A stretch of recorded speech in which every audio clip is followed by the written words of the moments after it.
Todos os lugares de luz a gente se sente chamada, atraída, não é? Nossa alma é assim, busca luz.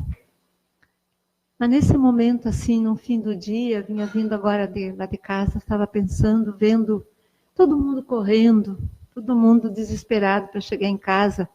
Assim como de manhã, estavam desesperados para sair de casa.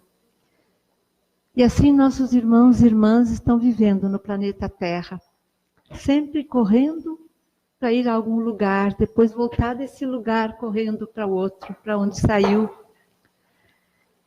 É nesse momento que a gente sente a maravilha que é ter um momento como agora de Kairos. Kairos é uma palavrinha grega que eu aprendi na minha teologia católica, quando fiz lá em Roma. A Kairos é uma palavra sagrada, maravilhosa, que me emociona. Kairos, com K. Kairos significa, para os gregos, um momento muito forte da nossa vida. E à medida que a gente cresce e evolui, são muitos os Kairos que vão acontecendo na nossa vida.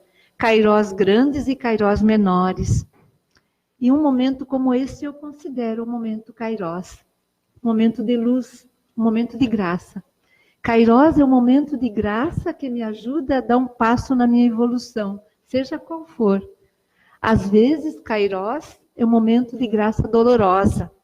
Às vezes, o Kairos é uma dor, é uma doença, é a partida de alguém, é doloroso. Mas se torna Kairos no momento que o meu espírito, que a minha alma entende que aquilo não é por acaso que acontece, que é para eu dar um novo passo na ida para casa, na volta para casa. Então, quando a gente sente que, quando eu vinha para cá, vendo o mundo correr, todo mundo correndo, uns passando na frente dos outros, quanto mais depressa, melhor, né?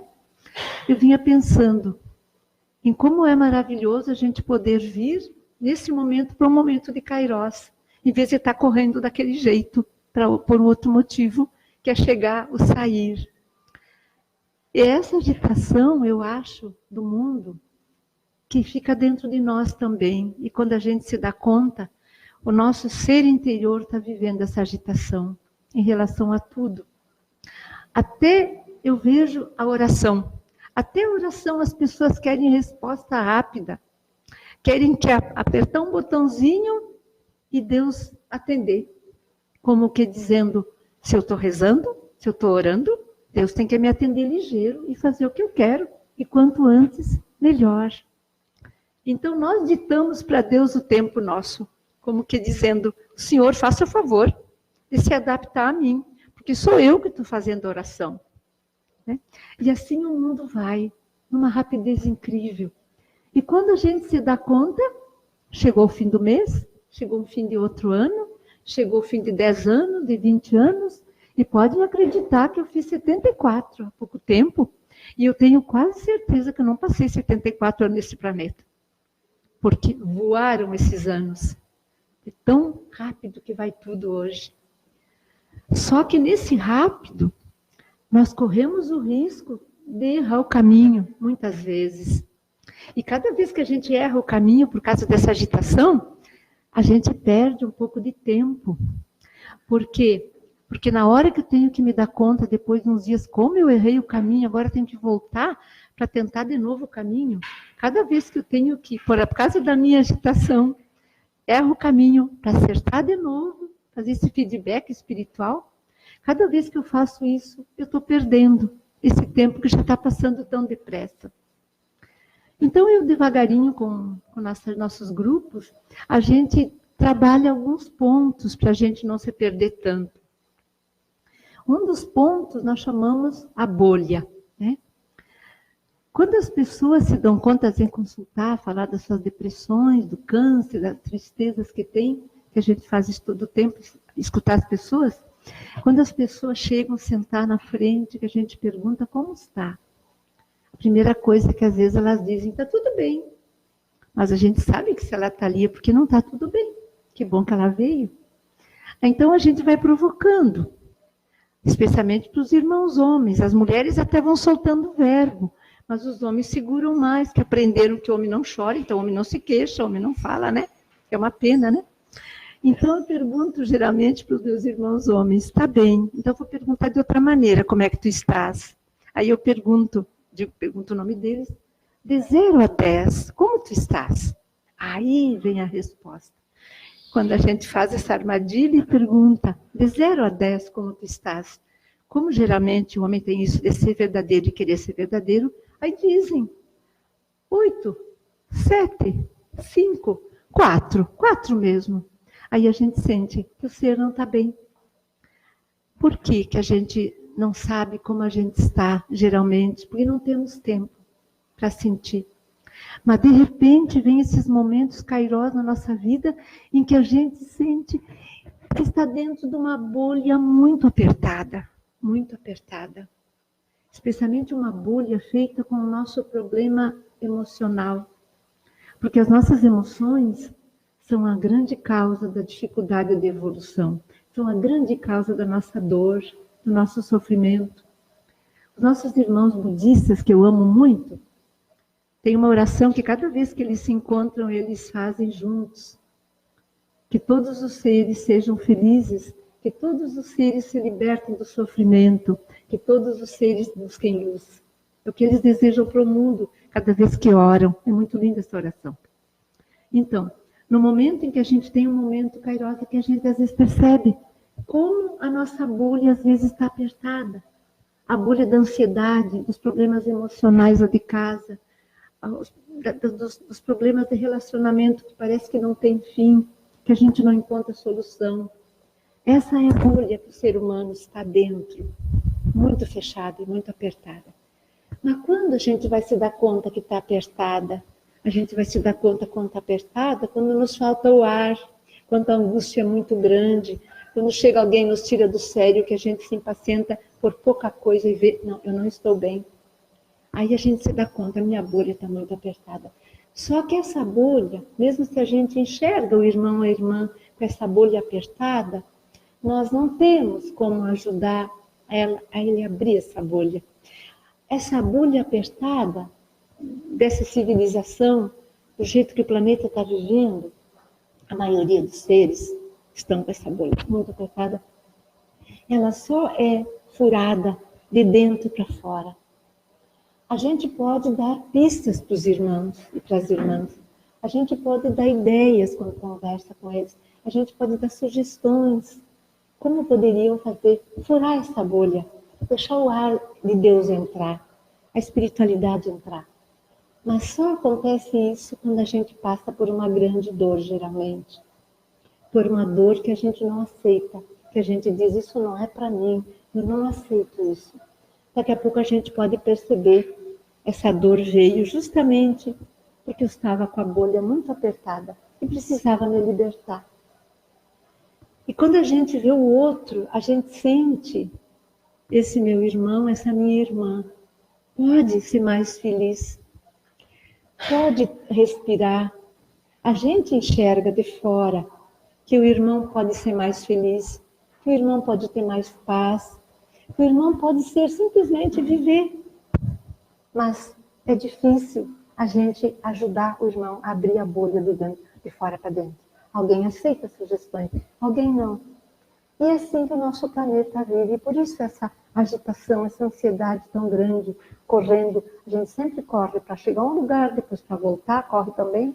Até quando vai descansar, a gente vê as pessoas que passam na RS 20 lá, que vão para as férias, né? Um desespero a mais de 100 por hora. E no domingo de tarde, voltando, quase atropela um carrinho velho da gente a mais de 100 por hora, voltando para casa também. Sempre voando para sair e voando para voltar. E assim também por dentro a gente faz tudo assim. E daqui a pouco a gente esquece do nosso caminho. Aonde estamos indo? Aonde achamos que vamos?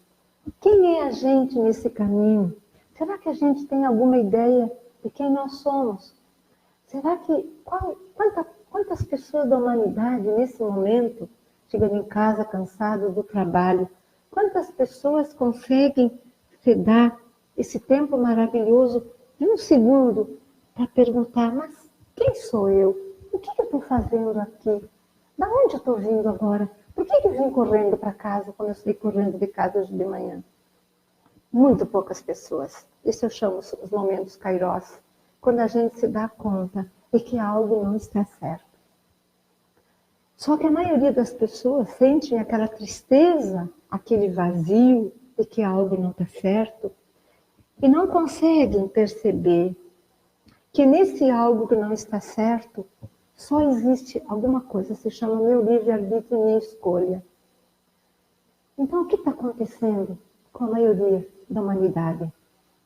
Tudo que está errado, tudo que está pesado, que é doído, que é doloroso, os conflitos com as pessoas, as doenças, a gente atribui, precisa atribuir a alguém para a gente se justificar. Eu não estou doente por minha culpa. É Deus que manda essa doença, ou o diabo que manda essa doença. Eu não estou com problema em casa por minha culpa, por minha responsabilidade. É porque a minha mulher não serve, é porque ela não me compreende, é porque meu marido não entende, é porque o filho está rebelde, é porque o filho não escuta e não obedece. Então, nós, os seres humanos, estamos sempre encontrando uma justificativa para não nos olhar no espelho e dizer: eu sou responsável pelas minhas escolhas. Pelas escolhas de hoje, pelas de ontem, pelas do ano passado, pela minha vida. Mas para a gente se dar conta de que a gente é responsável pelo que está acontecendo com a gente, não é mais ninguém responsável, a gente tem que ter um grau de consciência. E é isso que faz a diferença na evolução. Os graus de consciência que cada dia a gente vai conseguindo chegar. Consciência é uma palavra maravilhosa, mágica, que diz abertura, abertura para alguma coisa que eu não entendi até agora, mas que agora eu entendo, que são os momentos kairós que faz na nossa vida. Cada vez que vivemos um momento kairós de luz, a gente se dá conta mais um pouquinho da nossa trajetória. Mas só quando o ser humano resolver assumir a sua responsabilidade diante dessa bolha apertada, só quando nós chegarmos a dizer: eu sou responsável pelas minhas escolhas, porque a gente escolheu. A gente escolhe cada momento do dia, a luz ou a sombra. A gente escolhe a cada momento do dia o amor ou o ressentimento, a raiva ou o perdão, o tempo todo, o tempo todo. Só que como nós estamos sempre correndo, nós não conseguimos perceber aquele momento do dia em que estamos fazendo uma escolha que vai ser nosso tormento e nosso sofrimento. A gente não percebe, pela agitação interior, que aquela palavra que eu digo fora de hora, com rispidez, com raiva, com agressividade, que uma pessoa que está ali, que eu amo, que me ama, seja esposa, esposo, filho, não importa, aquela palavra ríspida que eu digo, que chegou no coração da pessoa e machucou, mas a pessoa calou geralmente para não dar mais conflito, ou ela reagiu com outra palavra também ríspida, a gente não se dá conta desses momentos em que a gente vive as nossas pequenas escolhas. A palavra é uma coisa que eu gostaria de ter 3 horas para conversar com vocês, não só ficar falando, conversar com o diálogo, mas não temos como. A palavra é como uma flecha. Ela vai tão rápido, não tem como segurar depois que ela saiu. É um veneno fortíssimo, ou então uma grande graça. A maior parte dos seres adultos, nós também, nós somos marcados por essa flecha, desde criança. A gente não percebe quantas vezes as palavras nossas são capazes de ficar dentro das pessoas, também das crianças, especialmente delas. Ela chega e fica. Claro, se é uma palavra de amor, é uma palavra que marca para sempre. Eu lembro meu padrasto, em um outro momento, quando era criança, que ele me olhou, disse uma palavra que me fez bem. Mas também lembro as palavras ríspidas que saíam da boca, porque eu estava cansado, provavelmente, por qualquer coisa. Aquela rispidez, aquela agressividade, que nem os adultos conseguimos compreender quando sai da boca de outra pessoa uma palavra ríspida. A gente se pergunta por que ela está me tratando assim se eu não fiz nada para isso? Só que a realidade daquela bolha apertada do outro, que fez com que aquela palavra saísse como uma flecha, machucando, a bolha apertada, que ele precisa trabalhar um pouquinho para abrir, entrar o oxigênio puro, divino, é a responsável pela machucadura que fazemos nas pessoas, até nas pessoas que amamos muito. Se colocar no lugar do outro faz parte da evolução também. Esses dias uma senhora que estava... Como eu faço para explicar para o meu marido, com 32 anos de casada já, que cada vez que ele me diz aquela palavra, na hora que ele está nervoso, que ele me diz há 32 anos, já falei tantas vezes, como eu faço para que ele compreenda que aquela palavra continua me magoando, me machucando, e que naquela hora que ele diz, bloqueia o meu amor? Como eu faço? Eu também me pergunto, como eu faço para ajudar os seres que confiam na gente se dar conta que poderia ser diferente?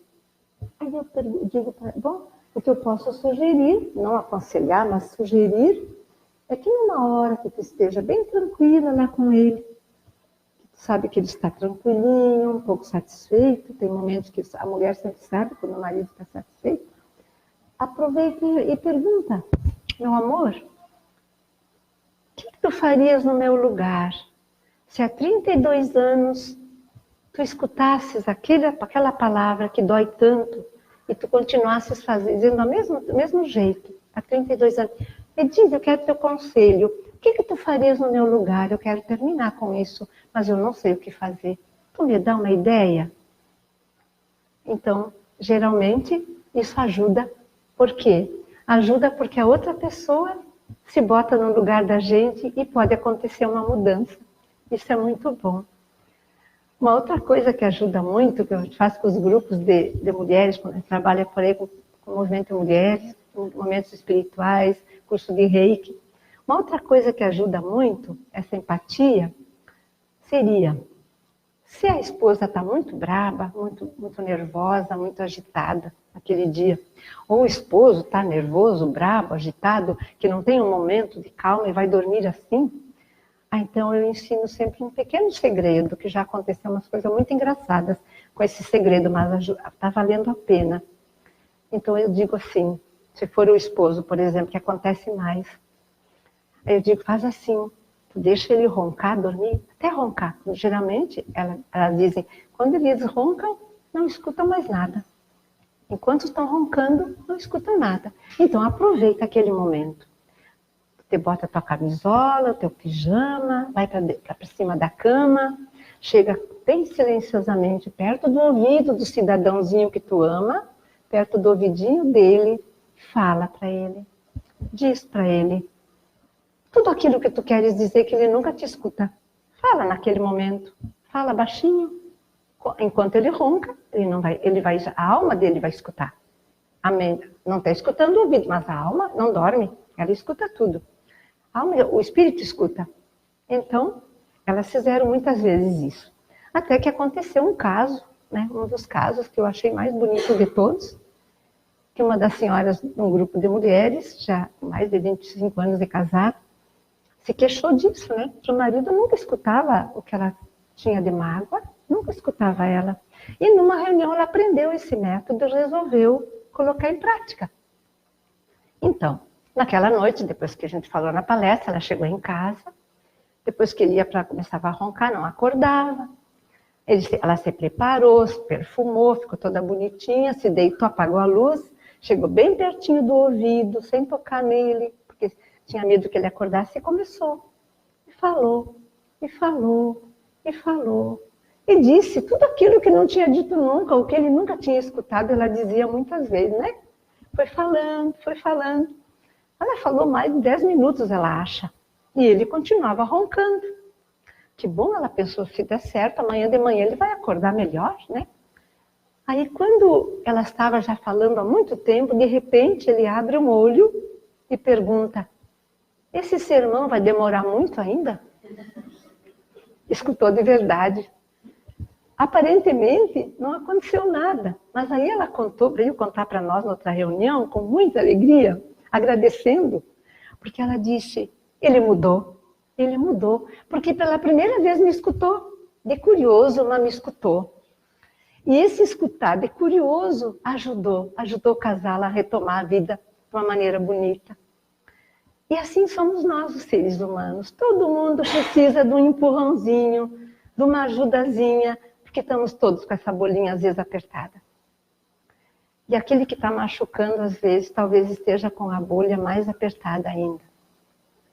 Então, a nossa evolução espiritual, a gente fica imaginando que é uma coisa mágica, grande, que de repente nos tornamos evoluídos. Mas ela vai assim, passo por passo, cada dia um pouquinho. E ela não é um ponto que vai direto assim, eu vou me tornar um ser espiritual e evoluído, para cima direto, não. A nossa evolução, ela é como uma espiral. Toda a história da humanidade é assim. A vida de todos nós é assim. É uma espiral assim. A nossa evolução é uma espiral. O que significa uma espiral? A gente começa a se dar conta das coisas espirituais, da bondade, que é melhor do que o ódio. A gente dá uma boa volta por cima. Lá pelas tantas, como a gente é humano e vive no planeta Terra, a gente dá uma pequena caída. Aí dá aquela voltinha para baixo. Quando a gente dá a caída, a nossa consciência está trabalhando. A gente se dá conta, cair de novo. Aí dá um bom pulo para cima, um salto, chama salto quântico, chama um salto. A gente está naquele salto, conseguir superar hoje, que coisa boa, os meus defeitos, as minhas sombras. Daqui a pouco a gente está no planeta Terra, cai de novo. Mas cai já no outro andar, não cai mais como lá embaixo. A consciência aumentou em alguns dias. E na hora que tu dá o segundo salto quântico, também cai um pouquinho de novo. Mas aí, cada vez que eu sinto, tomo consciência que alguma coisa está escuro, que não é isso que eu quero, eu dou um novo salto quântico. Então a nossa vida é uma espiral. Graças a Deus, para trás não voltamos. Assim dizem os especialistas do espírito. E eu gosto muito disso. Mesmo que a gente tenha um tempo assim meio no escuro, difícil, que parece que estamos errando em tanta coisa, mesmo assim, a gente não regride. Alguns especialistas espirituais dizem, e eu gosto demais disso, não regride, a gente pode parar um pouquinho. Uma parada a gente dá. Uma parada talvez de dias, de meses, até de anos na espiritualidade. Mas depois chega um momento que aquela luz acende de novo e a gente já continua espiral, crescendo sempre. E é muito bom saber disso, né? Apesar de estar no planeta Terra, apesar de toda essa agitação. Em tudo isso, a gente tem a nossa livre escolha, o nosso livre-arbítrio. Quando eu descobri que nós tínhamos o livre-arbítrio, eu era noviça, eu era freira. Eu tinha 18 anos, estava fazendo os votos. Num retiro, um padre, eu não sou há muitos anos freira, 45 anos que eu sou irmãzinha do meu povo, mas eu era freira de convento, 17 anos. Um padre falou no retiro, a primeira vez, que existia o livre-arbítrio. Se falava muito pouco na Igreja Católica livre-arbítrio. No Espiritismo se fala muito, mas na Igreja Católica se falava muito pouco antigamente. Eu me lembro que ele disse que o nosso livre-arbítrio era o responsável para a gente se perder nesse mundo e não aprender a amar e não se salvar, como se falava antes. Era o nosso livre-arbítrio culpado.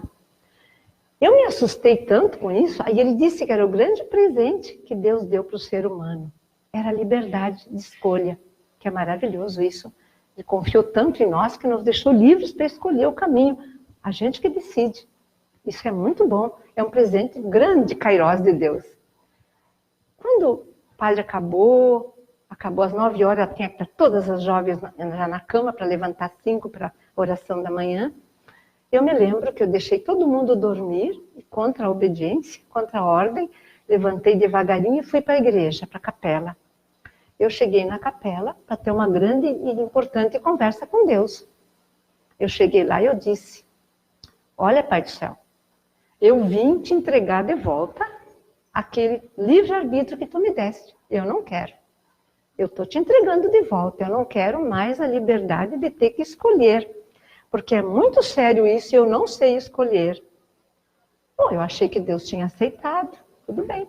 Aí eu voltei para minha cama, tranquila. Eu pedi, será que ele vai me escutar? Vai tirar essa liberdade. Vai me deixar fazer tudo certinho. Tá. Quando eu estava já dormindo, eu tive um sonho, o meu primeiro sonho místico da minha vida.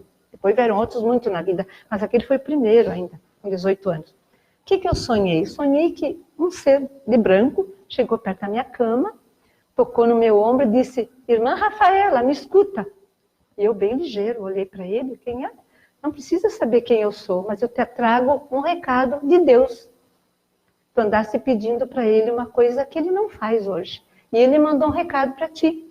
Ele diz assim, diz para minha filha Rafaela, irmã Rafaela, que eu nunca fui infiel de retirar um presente que eu dei.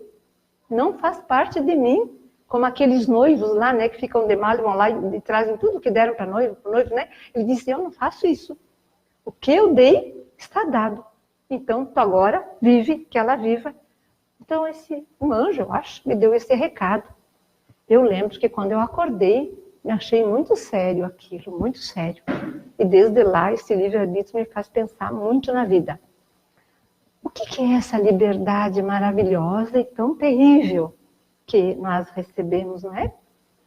A liberdade de fazer todos os dias a escolha. Então, quando uma pessoa tem um câncer, tem gente que diz assim, é vontade de Deus. Meu marido está com câncer, eu estou com câncer de pulmão meu marido está. É vontade de Deus. Deus que está mandando esse câncer. Eu acho tão terrível falar mal de Deus desse jeito, que eu sacudo a criatura quando vem me dizer isso aí. Tu imagina um pai ou uma mãe que dá de presente para um filho um câncer? A gente acreditaria nesse pai, nessa mãe? Eu não. Imagina Deus que fez o coração de um pai e de uma mãe. Como é que ele pode dar um câncer para alguém?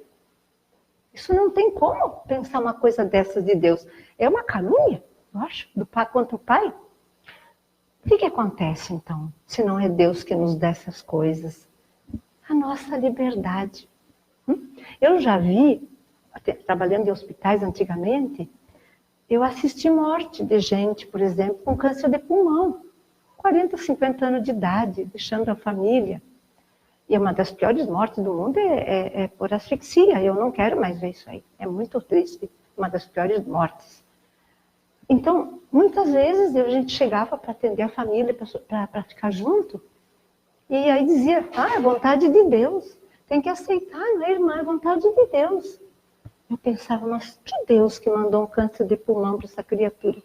Aí eu começava a conversar com a esposa, com o esposo, Não, ele fumou 40 anos, 45, 50 anos, 60 anos. Então, que tipo de câncer que Deus deu? Se foi ele que foi lá, comprou cigarrinho, começou a imitar os amigos e foi fumando. E nós temos certeza, sabemos agora, pela ciência, que não tem ninguém que tenha fumado mais que um ano e que vai ter uma morte normal, porque algum tipo de doença vem. Então, são nossas escolhas. Nossas escolhas em todas as coisas são nossa escolha. Só que a gente não percebe que é essa nossa escolha, que a gente está fazendo a escolha, por causa daquela agitação que a gente vive. É tão intensa a agitação, da manhã à noite, da noite à manhã, sempre indo para algum lugar, correndo e voltando, correndo, em todos os sentidos, que a gente não se dá conta que está cada dia escolhendo a nossa vida, o jeito como vamos viver. Às vezes, uma coisa bem pequenininha, um sim ou um não que a gente diz para a gente, para aquela liberdade. Lá adiante a nossa vida vai trocar totalmente de caminho. É tão importante que nossas escolhas são. Por exemplo, no amor, né? Quando duas pessoas se encontram para começar a vida juntos. Eu sempre digo que o primeiro casamento pode ser o mais bonito do mundo, mas é um casamento dos hormônios, ainda não é um casamento de amor. Primeiro são os hormônios que casam, né? quando às vezes eu faço celebração de casamento de meus filhos espirituais, de reikianos, eu muitas vezes faço cerimônia de casamento, quando eles não são de nenhuma igreja específica. É tão bonito fazer essa cerimônia junto, esse rito. E eu sempre digo para eles, nesse momento ainda não é um casamento de amor. Por enquanto é um casamento hormonal. Quer dizer, um casamento em que grita muito graças a esses hormônios que estão juntos, senão não estariam fugindo um do outro. Por sorte que tem essa armadilha, né, da natureza, que se chama os hormônios. Quando é que aquele casamento de hormônios vai se transformar num casamento de amor? Logo depois, uns meses depois, às vezes um ano depois, às vezes uma semana depois. Quando aquele ser maravilhoso que eu escolhi, ou que fui escolhida por ele, quando aquele ser maravilhoso começa a mostrar pela primeira vez que não é tão maravilhoso assim. Quando pela primeira vez a gente descobre que naquele ser tem sombras e defeitos. Aí a gente começa a perceber, não é tão fácil, não é o meu príncipe nem minha princesa. Tem mais uma bagagem junto, uma mochila invisível que a gente leva junto e que tem coisas escondidas, todos nós, e que vai ser descoberto pouco a pouco. E cada vez que a gente descobre que na bagagem do outro, da vida dele, veio estas sombras, e que tem sombras, a gente se decepciona um pouquinho. E essas decepções devagarinho vão se transformando, ou no casamento mesmo de amor, ou então na separação. E é por isso que tem tanta separação. Porque quando as pessoas descobrem a bagagem, a gente começa a se decepcionar. E aí, tem uma coisa, a gente pensa que é a pessoa que está nos decepcionando. A gente pensa que é a pessoa que nos decepciona. Mas é outro engano nosso, que a nossa cabecinha, esse engano ela nos fala, e está errado, é mentira. O que nos decepciona no outra pessoa? Não é ela que nos decepciona, é a ideia que eu tive dela, o que eu imaginei que ela era no tempo dos hormônios. Imaginei um príncipe, com cavalo branco, sem cavalo branco, mas era um príncipe. Ou a princesa, ou aquela pessoa dos meus sonhos.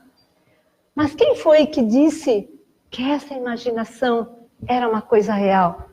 Ninguém me disse. O outro não disse que era maravilhoso nem bom. Eu acreditei que a pessoa era assim. E a gente esqueceu que a realidade da pessoa é a realidade interna e externa. Aquela que ela mostra e aquela que não mostra. E todos nós trazemos uma bagagem invisível. Então, as decepções com as pessoas é a decepção com a nossa imaginação. Com aquilo que eu quis acreditar. Porque era mais fácil acreditar que a pessoa era o que eu quis acreditar. Então, quando acontece um grande conflito, que não dá mais para continuar junto, por que as pessoas acabam se odiando? Porque as pessoas não percebem, antes de começar esse ódio, que os dois lados têm a bagagem invisível, que os dois lados têm problemas e não tiveram tempo. Não tiveram tempo de conversar sobre isso, antes de se comprometerem um com o outro, porque não se tem tempo para nada, nem para namoro, devagar. Vai direto tudo, né? Tudo direitinho, ligeiro, acontece. Quando a gente se deu conta, já houve entrega, já teve tudo, já está tudo pronto. Só casal, qualquer coisa parecida. É tudo apressado, até isso é apressado, né? Às vezes eu penso que antes de partir, antes de ir para outra dimensão, eu tenho tanta vontade de fazer uma experiência com alguns casaizinhos, ficar lá na casa comunitária onde nós moramos, ficar com 4, 5 casais que querem morar juntos, ficar uma semana com eles, convivendo com eles, uma semana, sem ninguém chegar para atrapalhar, nem sogro, nem sogra, nem mãe, nem pai, só com os casaizinhos ali. E naquela semana, é um sonho que eu tenho há muitos anos, naquela semana fazer acontecer os conflitos que vão acontecer depois, as conversas que teriam que acontecer e que não vão acontecer se não tiver um momento kairos, que seria esse encontro. aquele encontro de uma semana, um espaço onde a gente pudesse, esses 5 casais, 4 casais, 3 casais, não importa, ficar juntos de verdade. Ficar juntos, conversarem muito entre eles, contarem a vida de cada um. Porque se a gente escuta, eu faço muito isso com a nossa gente, se a gente escuta a vida da outra pessoa, não a vida da outra pessoa, como estava num jornal, como alguém me falou, mas se eu escuto a vida da outra pessoa, como está dentro dela. Por exemplo, a gente pode pensar, meu marido teve pai e mãe maravilhosos, eles não têm por que ser assim. Mas a gente nunca escutou o marido ou a mulher, como ela enxergou aqueles pais maravilhosos, como foi a infância, como é que ela se sentiu na infância. A gente não tem como julgar isso. É só a pessoa que sabe. Aí vocês imaginam esses casaizinhos, naqueles dias, fazendo tudo junto, fazendo a refeição juntos, conversando todos esses assuntos provocados pela gente juntos, tendo conflitos juntos, que a gente tem como fazer também, vir os conflitos, a gente sabe como provocar conflito também, né? Já ficando velhinha, a gente aprende isso também, né? Provocar conflito se precisa, para as pessoas pensarem. Aí eu sonhei, como seriam esses casais depois dessa semana? Já que estão prontos para viver juntos, como seria a vida juntos? O fato de se conhecerem um pouquinho. E seria só um pouquinho essa semana, porque não tem como a gente se conhecer em tão poucos dias, né? Diz que para a gente se conhecer tem que comer pelo menos 3 quilos de sal junto. Aí que você começa a conhecer. E o sal faz mal para a pressão, tem que comer um pouquinho por dia. Então a gente tem que encontrar maneiras de se conhecer. E agora que a gente já está junto, que não aconteceu isso, o que fazer? Aí é que eu acho que vem aquele momento kairos que eu falava antes, momentos de graça como este, que a gente pode inventar, a gente pode criar entre nós lá em casa, né? Entre nós. Eu conheço uma família lá do litoral, que uma vez me convidou para passar uma noite lá para conversar com a família, e nós fizemos um método que ajudou muito. O pai e a mãe, 3 adolescentes que não estavam mais se entendendo para nada, e a mãe muito preocupada, porque era uma pessoa bem de reflexão mesmo, espiritualizada. O que a gente fez? A gente fez um pouco uma armadilha. A gente foi jantar com eles, acabou a janta, cada um foi para o seu, estava indo já para o seu telefone, para o seu computador, né? Aí a mãe foi lá no relógio e desligou a luz, que era a única maneira de fazer eles ficarem um pouco juntos. Aí nós colocamos uma vela acesa na mesa onde tínhamos jantado e todo mundo veio sentar ao redor. E aí nós fizemos uma experiência que muitas outras pessoas fizeram e deu certo. A gente fez com que naquele escurinho bom, com aquela vela acesa, a começar pelo pai, ele aceitou ser o primeiro, né? Todo mundo dissesse que coisas bonitas achavam no pai, que ninguém se diz isso. Adolescente não fala isso. Os pais não falam isso para um adolescente, não acreditam nele, não sabem o quanto eles sabem das coisas. Os pais não sabem o quanto um adolescente se dá conta das coisas, quanto uma criança se dá conta das coisas. A gente pensa que eles estão avoados, eles se dão conta, sim, se dão conta de maneira muito dolorosa às vezes, e tem que escutar eles. Então começou, foi muito interessante. Começou pelo mais velho, né? O menino mais velho que tinha 17 anos, outro tinha 15, outro 14, eram 3 meninos. Eu disse, agora fulano não lembro mais o nome, o que tu acha de bonito no teu pai, que vale a pena? Já pensaste nisso? Olha, meu velho, foi dizendo. E o pai admirado do filho enxergar coisa boa nele, que ele pensou que o filho não enxergava. Todos disseram, chegou a vez da mãe falar para o marido também, coisas boas. Aí chegou a parte dolorosa, disse, agora nós vamos fazer o mesmo rodízio. Vamos começar pelo mais velho, dizer o que vocês não gostam no pai. O que vocês detestam no pai. O que no pai faz sofrer vocês. Que vocês nunca falaram para ele. E aí que o pai começou a se assustar. Porque as crianças os meninos tinham se animado e começaram realmente a dizer para o pai o que eles nunca tinham tido coragem de dizer. Tiveram coragem porque estávamos juntos ali, né? Juntos, a mãe junto, tudo.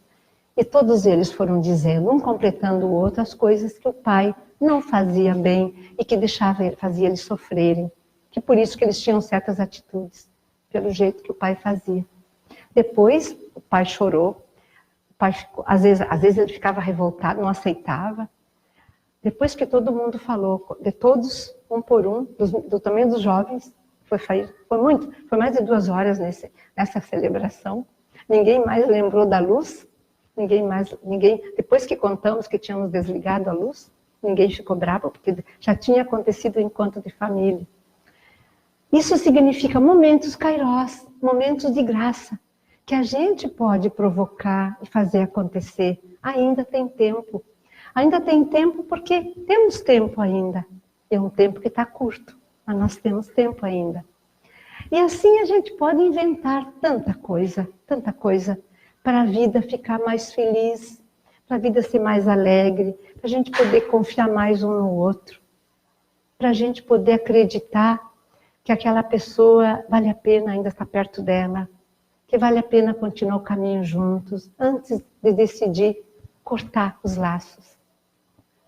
Antes de cortar os laços com as pessoas, tem um caminho para fazer.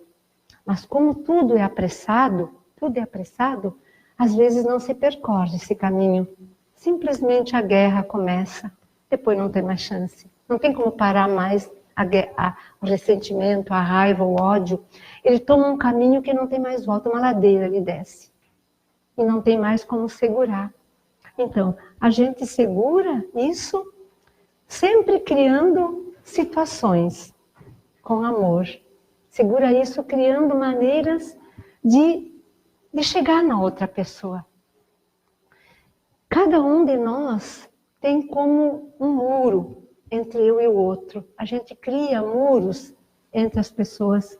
Muros entre casais, muros entre jovens, entre os filhos. Muros por problemas muito pequenos às vezes. Esses muros são muito difíceis de superar. Porque às vezes eles vão sendo construídos, aumentando. Quando a gente se dá conta, não tem nenhuma intimidade mais para falar com a pessoa, para se abrir, para estar junto. Então, eu acho que nós todos podemos ser criativos. Criativos para encontrar momentos de luz e de graça para nós e para os outros, sempre. E é isso que a gente gostaria de conversar. Não sei se há possibilidade de haver um diálogo. Ah, mas que bom, eu pensei que era para ir direto. Alguém gostaria de colocar alguma coisa? A gente é tão feliz, sabe? Fica feliz, uma experiência, criticar alguma coisa que eu disse também. Eu vou dar um beijo se disser que eu fiz disse uma coisa errada. Eu dou um beijo. Eu tenho só um comentário aqui no Face, Rafinha. A Márcia Medeiros fala o seguinte, ó. Sei que sou responsável, porém é tão complicado achar o caminho. Sim. Se você puder fazer alguma colocação. Sim, sei. Sim. Só um momentinho, então. É claro que é complicado achar o caminho. É justamente por toda a situação que está o planeta Terra. Talvez antigamente, nós, os mais velhos, tínhamos mais chance de acertar o caminho. Eu lembro que, com muita facilidade, a gente enxergava a luz quando era jovem. Agora, existe tanta coisa atrapalhando esse caminho, existe tanta coisa que chama a nossa atenção, a começar com o grande Deus desse mundo, que não é o Deus de Jesus, vocês sabem, né? O Deus verdadeiro desse mundo não é o Deus de Jesus, aquele que eu acredito. É o dinheiro, é o capital. Esse é o grande mal desse mundo, o maior mal de todos. Todos os seres humanos estão desesperadamente atrás de dinheiro o tempo todo, a grande parte, não todos, mas uma grande parte dos seres. O tempo todo, desde que acordam de manhã até a noite, mesmo no fim de semana, se fica pensando, o que importa? Vou ver o extrato como está. Será que aumentou um pouquinho? Quanto será que está meu extrato no banco? E quanto mais dinheiro o ser humano tem, mais dinheiro ele quer, porque é um Deus exigente o dinheiro. É um Deus exigente que exige que a pessoa se entregue total e que nunca mais pare de adorá-lo. No Antigo Testamento da Bíblia chamavam o bezerro de ouro, para isso que nós chamamos agora o capitalismo, o materialismo. A maioria dos seres humanos correm desesperados para procurar o dinheiro. Então a gente trabalha uma semana inteira, cansa para ganhar aquele dinheiro. Quando o dinheiro vai chegando, a gente começa a comprar coisas materiais com aquele dinheiro, muitas coisas materiais, fazendo dívidas, fazendo prestações, para prender a mente e o coração, para angustiar a mente. Eu estou devendo, eu estou devendo, eu estou devendo, eu estou dependurado, o que eu faço para pagar? Aquele desespero, aquela angústia, a ansiedade. Quanta gente tem infarto, derrame por causa disso? Não sabe como sair do rolo onde você colocou. Então o ser humano corre desesperadamente atrás de dinheiro, para ganhar dinheiro, depois corre desesperadamente para comprar alguma coisa com aquele dinheiro, para comprar sempre mais coisas. Quando tem todas as coisas, corre desesperadamente para comprar novas coisas, porque estão nos oferecendo o tempo todo novas coisas materiais. E a maioria dos seres vive em função, na adoração profunda a esse Deus. E por isso é difícil acertar o caminho. Quando a gente sabe que daqui a pouco, não se sabe quando, hoje, amanhã, daqui uma semana, daqui a pouco mais nossa bagagem tem que estar pronta, que vão partir, todos vão partir, todos.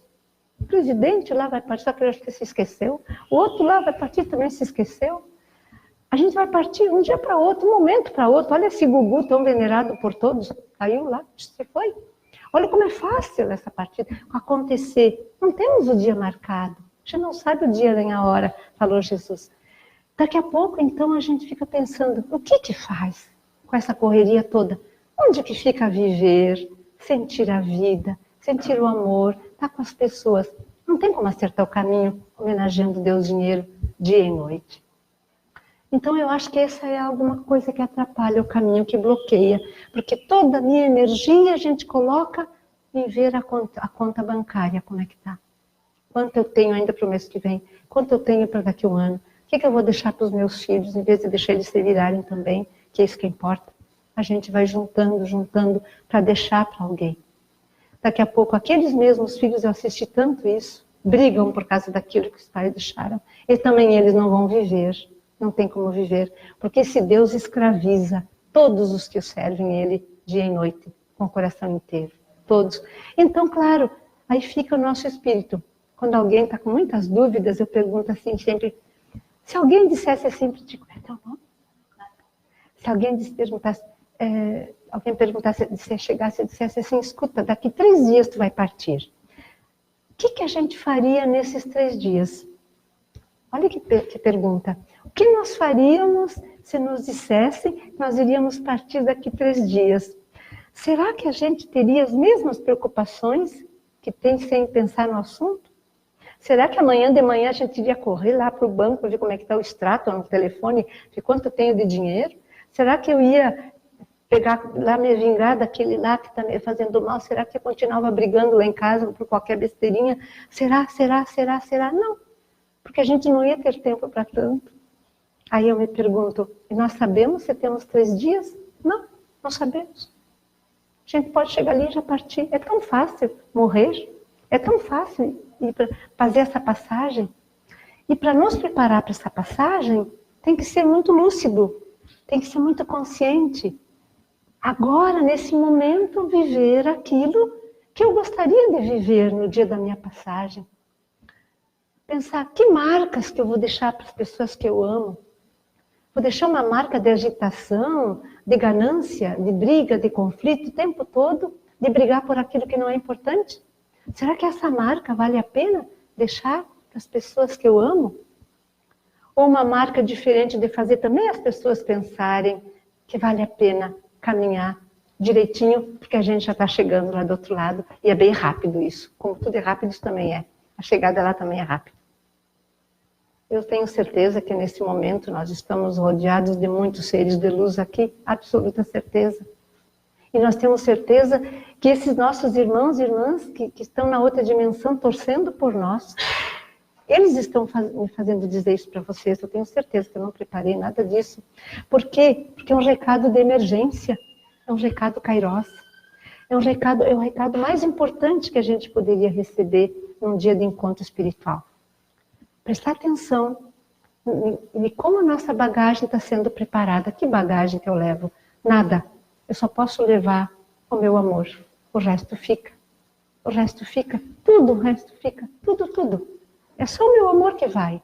E se ele for pouquinho, eu vou ter que ficar lá lutando um bocado para conquistar um pouco mais de amor e voltar de novo. E se ele for muito, vai ser mais fácil. Pode. Sim. Então, agora, por favor, a sua pergunta. Não, que a gente estava falando antes que as relações nos ajudam, né, a evoluir.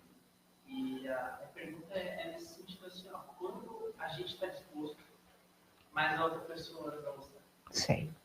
Como respeitar o livre-arbítrio dela e não insistir, né, para que as coisas sejam diferentes. E aí fica sempre tentando igual, sim. Uma coisa que não vai sair, porque na verdade tem que respeitar o espaço dela, né, e a escolha que ela decidiu fazer para dela. Com certeza. O primeiro passo é sempre o respeito. Agora, é difícil quando a gente ama, a gente gostaria que o outro estivesse junto. Eu tenho certeza disso, eu tenho enxergado o tempo todo isso, sabe? É uma dor, né? Só que é aquele problema do livre-arbítrio, de respeitar. Agora, como casar esse respeito com a vontade enorme de ter o outro junto no mesmo caminho, né? Isso é muito difícil. Isso é um trabalho de cada dia. Existe uma coisa muito interessante de dinâmica de grupo que a gente fala em baixar pontes. Né? Os antigos castelos lá da Europa, antigamente como era, aqueles castelos enormes que tinha aquele fosso ao redor, todo mundo se defendia um do outro, tinha jacarés, tudo, e um castelo para o outro não se chegava, a não ser, tinha aquelas pontes elevadiças que quando alguém de um castelo queria falar com o outro, lá o guarda lá em cima anunciava, fulano vai chegar, aí baixava a ponte de um lado e baixava a ponte do outro, senão não dava para passar para o outro lado. A gente chama isso baixar a ponte. E uma das coisas mais difíceis na relação dos seres humanos é baixar a ponte. A gente está sempre assim, com a ponte levantada, porque a gente sempre está se defendendo do outro. É mais fácil se defender, né? Do que baixar a ponte e dialogar. É por isso que o diálogo é tão difícil. Porque cada um acha que tem que defender o seu lado. O seu lado. Aí deixa a ponte levantada. A gente sempre diz assim, no amor, ama mais quem consegue baixar a ponte. Aquele que não baixa a ponte ainda não aprendeu o caminho do amor. E isso é difícil. Não estou dizendo que é fácil, viu, meu irmão? Não estou dando nenhuma ideia fácil. Não é fácil. Nada é fácil no caminho da espiritualidade. Mas pode ser uma coisa de muita luz. E quando tu consegue uma vitória só, o dia que tu consegue baixar a ponte, que o outro sente que tu baixou a ponte, e escuta ele, e ele te dá a chance de tu fazer perguntas, e eu ver esse diálogo, com duas pontes baixadas, é só aí que pode acontecer uma ajuda. Outra coisa é que às vezes nós, que estamos nesse caminho espiritual, nós achamos que nós temos toda a verdade da espiritualidade. Nós achamos que estamos certos e que todos nós corremos esse risco. Eu sei, por mim e por todos com quem eu tenho relacionamento, nos grupos. A gente sempre pensa, eu que estou certo, então o outro está errado. Se o outro está errado, eu não vou escutar ele, é a mim que ele tem que escutar. A ponte está ainda levantada. Mesmo que eu esteja procurando um caminho de luz, eu posso estar com a minha ponte levantada. Por isso que a humildade, eu estava conversando hoje no caminho com a nossa companheira Thelma, né? Estava conversando. A humildade, para mim, é uma qualidade que se falta em qualquer momento, qualquer ponto da nossa vida, não só da espiritualidade, da nossa vida. Essa humildade é tão difícil que quando ela falta, a vida, o caminho fica muito mais difícil, muito mais difícil. E se eu tenho coragem de pegar o meu ego, que é meu grande inimigo, esse ego que quer sempre superar o outro, que sabe tudo, se eu consigo de vez em quando fazer um pequeno exercício de deixar o meu ego murchar um pouquinho e dar razão para o outro, para o outro escutar o outro, quem sabe você tem alguma coisa para me dizer que eu não sei. Então, às vezes ajuda muito, mas também existe a possibilidade que de repente essa diferença me traz tanta tristeza e amargura que não vale a pena. Então eu tenho que ter muita lucidez para perceber. Não sei se eu... Bem, muito obrigada pela paciência heróica de vocês. Tá bom? Obrigada. Tá bom.